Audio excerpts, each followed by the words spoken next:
Let's go back into court. Did you pull up in back of, or not you, Officer Luckie was driving the car, right, the squad? Yes, And you were the FTO. Where were you seated in the car? in the passenger seat.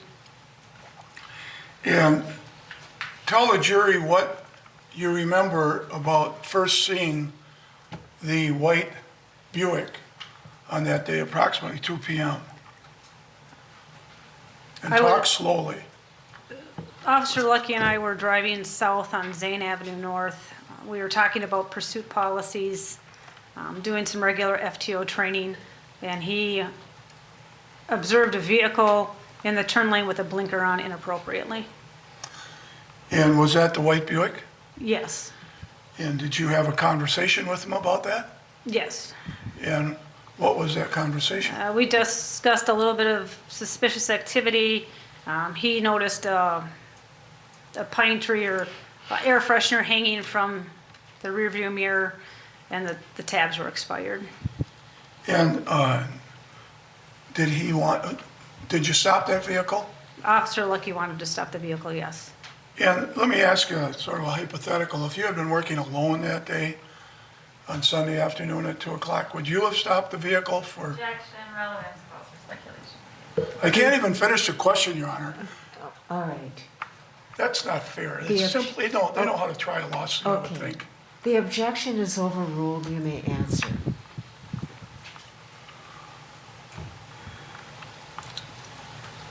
My question was, if you weren't with a field training officer that day and you were on patrol alone, would you have stopped that vehicle? Most likely not. And why not? An air freshener to me is not, it's just an equipment violation. And during the COVID times, the high COVID times, the Department of Motor Vehicles was so offline that people weren't getting tabs, and we were advised not to try to enforce a lot of those things because the tabs were just not in circulation.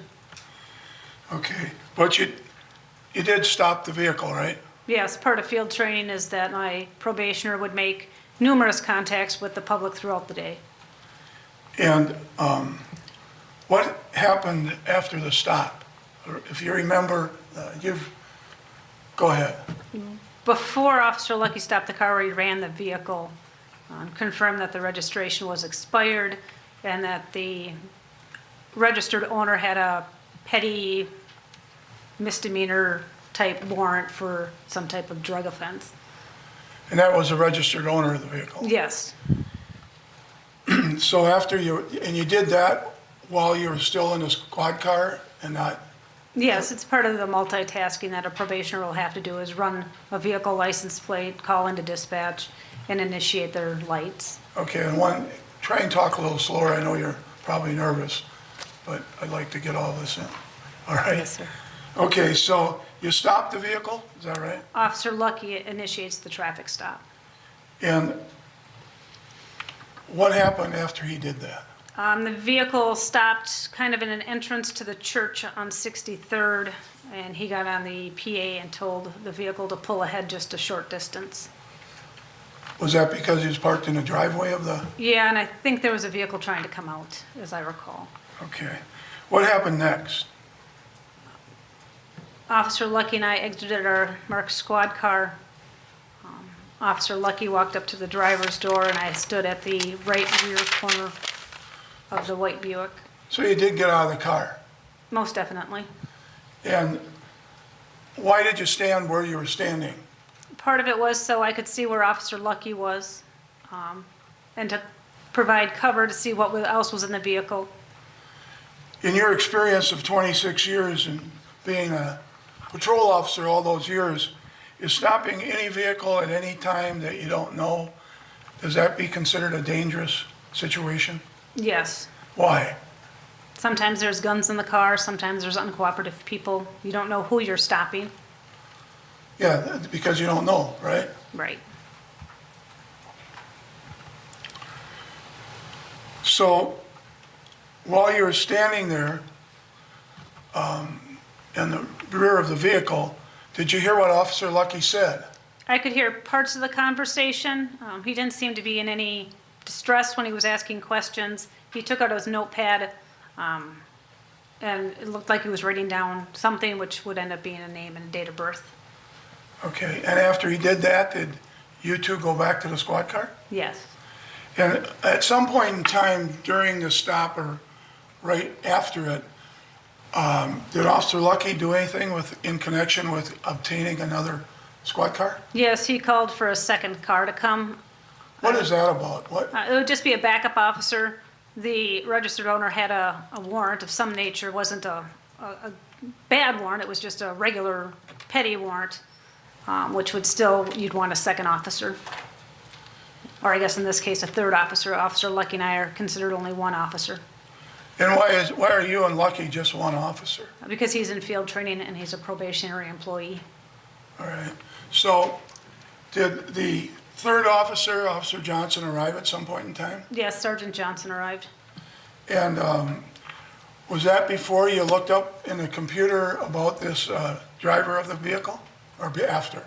I don't know exactly when he arrived. I know Officer Luckie and I were Officer Luckie and I were discussing running the name he was given through some various systems. Okay, and did you do that, you and Officer Luckie? Yes.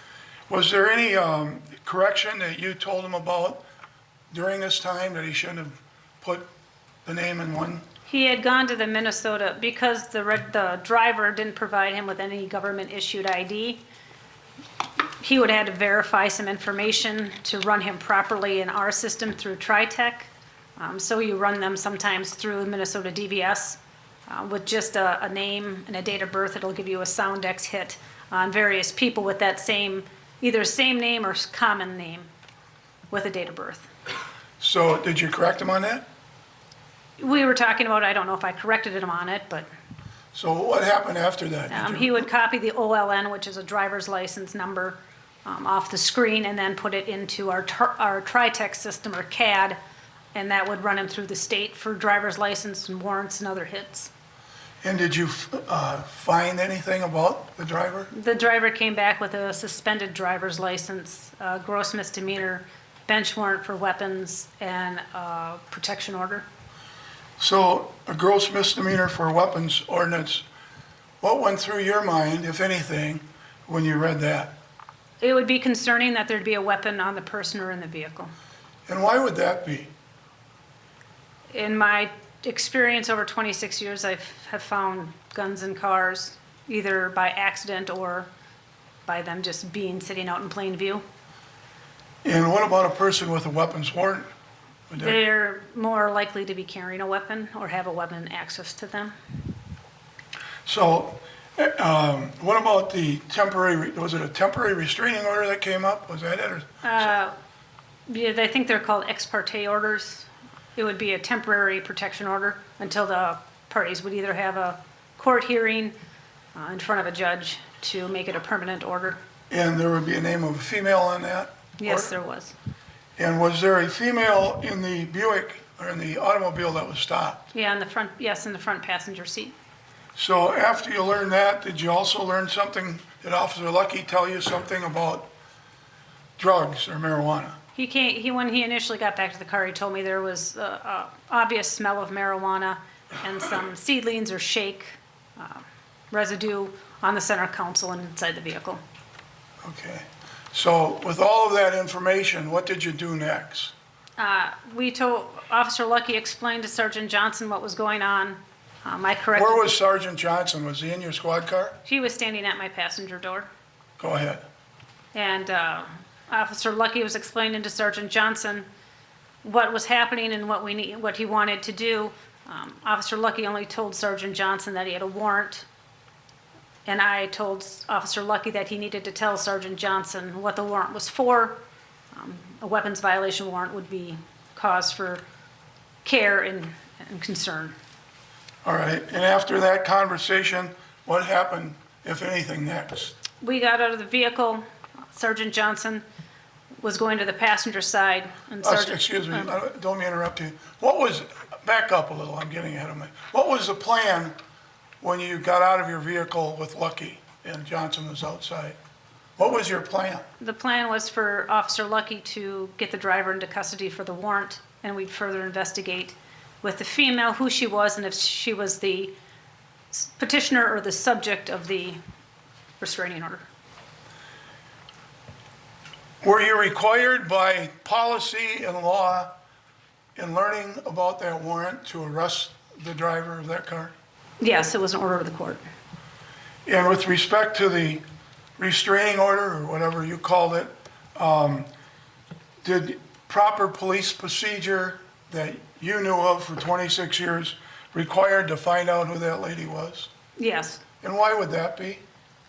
it's my duty to find out who she is, to make sure she's not in harm's way. There's been times when that hasn't happened and somebody has ended up killed because that wasn't followed. So now we're at the Buick, it's a Buick car, white car, is that It's a right? white car. And now we're at the white car, and you three went up to it, correct? Yes, Sergeant Johnson went up to the Where did passenger Johnson side. go? He went up the passenger side to provide cover. And what does provide cover mean? Keep an eye on the occupants of the vehicle, and just to monitor what's happening outside in the world. See if And- people are walking up on you or things go wrong. And where were you located? I was towards the left rear corner of the car. And where was Officer Luckie? He was advancing to the driver's door. And how, by the way, before this, how long had you known Officer Luckie? I think we were on our 5th shift. And he was pretty new arrival, was he? Or, I believe he was in 2nd phase maybe, but he had been a police officer before. okay, what does second phase mean? He wasn't in his initial 4 weeks, he was in the start of his second 4 weeks. He was- And you testified, you knew at least back then, that he had come from another police department, correct? Yes, I think he worked at 2 previous agencies and he was an explorer. Okay. Now let's go back to when you three arrived at the white car. We've already said where you're located. Officer Luckie was at the driver's door, is that right? Yes, he would have been standing behind the post between the driver's door and the rear passenger door. What do you mean by that, standing behind the post? He wouldn't have been directly in front of the door because that would be unsafe approach. And this was this a warm day? Was the window down? Remember? I don't know if the window was down or not. Okay. But in any event, where were you standing again? At the left rear corner. And did you hear what Officer Luckie said? Yes, to- I heard him ask the driver to step out of the vehicle a couple of times. And did the driver step out of the vehicle finally? Finally, he asked Officer Luckie a couple of times what was going on, and Officer Luckie said he would explain to him. When he got out of the car? Yes, And so did the driver get out of the car? yes. And what do you remember happening next? Officer Luckie had him turn around, and I think he was still asking what was going on. Sergeant John, Who's he? the driver, Go ahead. and Sergeant Johnson and Luckey told him he was under arrest, and I told him he had a warrant. Okay, so who said he was under arrest first? Sergeant Johnson, I believe. And Sergeant Johnson testified here, you remember that? Yes. And after he said that, did Officer Luckie say he was under arrest too? Yes. And you heard that? Yes. And what did you say then? I told him he had a I told him he had a warrant. You just said warrant? I think so. Did you specify what kind of warrant, if you remember? If you don't? I don't think I would have. It wouldn't have been in my normal. Okay, so what happened after Johnson and Luckie said you're going to be handcuffed or you're under arrest, and you said that there was a warrant? What happened next? Officer Luckey had him put his hands behind his back, and I noticed that in the driver's right hand was something. It was paper or something, and I took it out of his hand and had it in my left hand. And you had that in your left hand? Yes. And then what happened next? Strike that. When you did that, I take it you got closer to the driver? Yes. I reached into the driver's hand and took out what he had in his right hand. And had it in Right my- hand or left hand? His right hand, and I held it in my left hand. Okay. And what happened next? Officer Luckie started to say something about, don't do that, don't tense up, stop doing that. And then it just went chaotic. What do you remember happening after that? I remember a struggle with Officer Luckie and the driver at the door. The driver was trying to get back into the car. Well, he was trying to get back in the car. What did you do? I went around Officer Luckie as they're trying to get back in the door. I'm between the door and Officer Luckie and the driver. And the driver's getting into the car. And what happened next? They're still struggling, and I can see Sergeant Johnson and the driver struggling over the gear shifts, because I can see Johnson's hand, and then I can see his face. And you knew Johnson for many years before this, is that right? Yes. And by looking at his face at that point in time, what did you interpret it to mean? He had a look of fear on his face. It's nothing I'd seen before.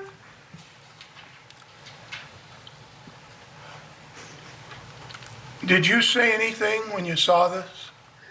What did you do? We were struggling. We were trying to keep him from driving away. It just went chaotic.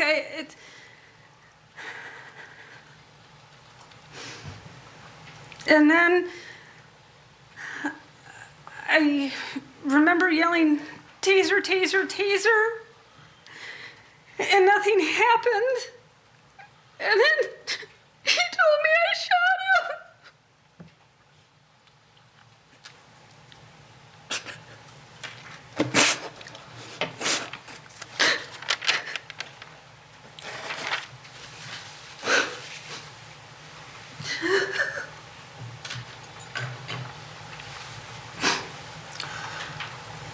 Can you proceed, or do you? Yes, it's fine. Okay. After the driver said you shot him, do you remember what you said, or do you, if you don't remember, did you look at the video and see what you said? Or do you actually remember what you said, I guess is my question, not with help from a video. I don't remember what I said. And what do you remember next, if anything? They had an ambulance for me, and I don't know why. And then I was at the station. I don't remember a lot of things afterwards.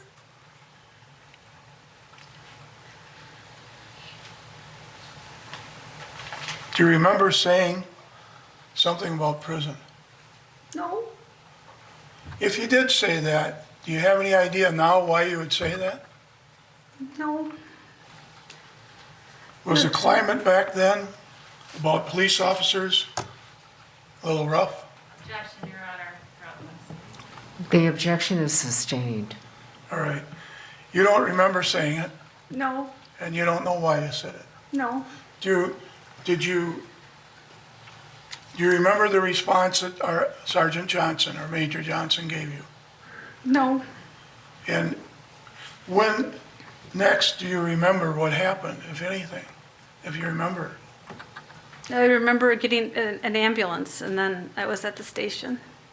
Okay. And you remember being in the ambulance, arriving at the station? No. You don't remember the No. station? I remember getting to the station.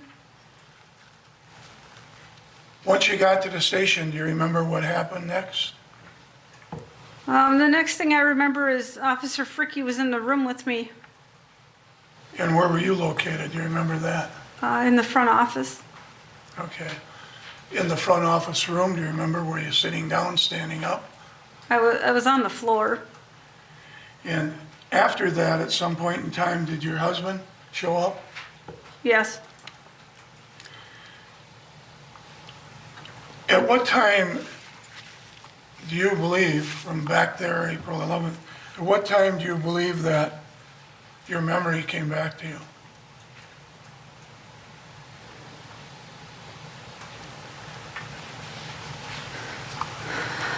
Probably when my husband got there. So much of it is missing.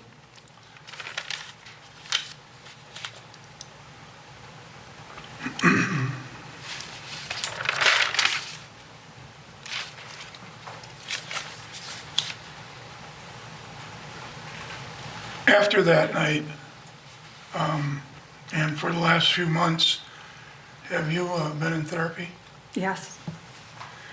And did you still work as a police officer there? No, Did you quit? I did. And this was your career? Yes. And when did you quit? A day or two after the incident. And why did you quit? There was so much bad things happening. I didn't want my coworkers, and I didn't want anything bad to happen to the city. And did you own a home in Anoka or Hennepin County at the time? Yes. You and your husband? Excuse me, The objection is relevant. the objection is overruled, Winnie. Did you own a home, your family home, for years past? Yes. And did you sell it? Eventually. Before you sold it, did you move out of the state? Yes. And do you now live out of state? Yes. We have a moment, Your Honor.